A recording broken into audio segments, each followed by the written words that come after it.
तो हेलो नमस्ते अस्सलाम वालेकुम और सारे देवी देवताओं की जय। एक के बाद एक मेरे को मतलब ऐसी कि सब मेरे को ऐसा लग रहा है कि मतलब शक्ति भगवान सब अपना ही साथ दे रहे हो कि किसी चीज के बारे में जितने जितनी चीजें मैं होके गुजरा हूँ। और मतलब वही है ये। पहले मैंने सोचा था कि लोगों के एक्सपीरियंस शेयर करके मेरे को अपना प्रचार नहीं करना है, लेकिन वो एक्सपीरियंस के साथ में जब मैं आंसर लिख के देता हूँ तो बहुत लोगों के लिए हेल्प हो रही है।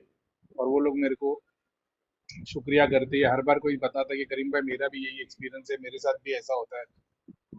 अच्छी बात है। तो अब इसका मतलब ये भी है कि यूट्यूब पे मैंने नहीं बताया, यूट्यूब पे बताया है, लेकिन ठीक है। घर को छोड़ के दूसरी जगह जाने का ध्यान जाप करने का दिल तभी करेगा ना जब घर की शक्तियों से तुम बढ़ रहे हो, तुम उनसे ज्यादा पावरफुल हो रहे हो।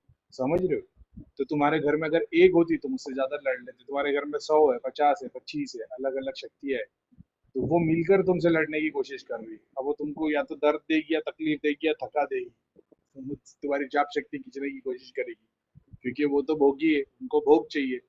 लेकिन तुम भोग दे नहीं रहे हो और तुम्हारी शक्ति भी बढ़ रही है।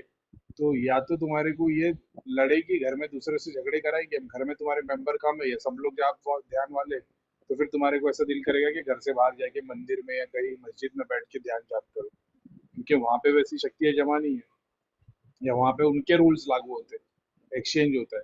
तो ये तो बहुत खुशी की बात है कि तुम्हारी एनर्जी बढ़ रही है। अब वही बात है कि ये चीज के लिए मैंने देखा है कि मतलब अब अपने तो हमेशा ध्यान और जाप ही की है, ऐसा है। तो अपन वही कर सकते हैं। हाँ, जिन लोगों को दिमाग सोन होता है, नींद आती है, फोकस नहीं कर पाते, उनको मैंने हमेशा बोला त्राटक करने को। कुछ लोगों को मैं स्पेसिफिक होके बोल देता हूँ, हफ्ते में 2 दिन 3 दिन दिए पे त्राटक कर लो, हाई लेवल पे रख के, ऐसा है। तो ठीक है, बस ये उसी की निशानियां है कि तुम्हारी एनर्जी अपने घर की शक्तियों से ज्यादा बढ़ रही है। अब ये टाइम पे लेट डाउन नहीं होना है, ये टाइम पे मस्जिद या मंदिर दरगाह जाने का दिल करे, वहां पे जाके आधा 1-2 घंटा और जाप ध्यान कर लेना, वहां पे फल फूल चढ़ा देना। समझ रहे हो? तो तुम्हारी घर की जो मिनिमम बची कुची शक्ति है वो भी भोग लेने मंदिर में स्थान में चली जाएगी। और जब तुम घर पे आओगे तो तुमने क्योंकि मंदिर में भी भोग चढ़ा दिया, तो वहां का भी आशीर्वाद, वहां की भी शक्ति और एनर्जाइज होके आ जाओगे। तो ऐसी बात है, अच्छी बात है।